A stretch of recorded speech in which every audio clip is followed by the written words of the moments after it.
Withdrawing money from your Fidelity account is a straightforward process. Follow these steps to ensure a smooth transaction.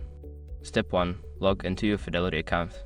Visit the Fidelity website or open the mobile app and enter your login credentials to access your account. Step 2. Navigate to the withdrawal section. Once logged in, locate the Accounts and Trade tab. From there, select Transfers and then choose Withdrawals to begin the withdrawal process. Step 3. Choose the account and amount.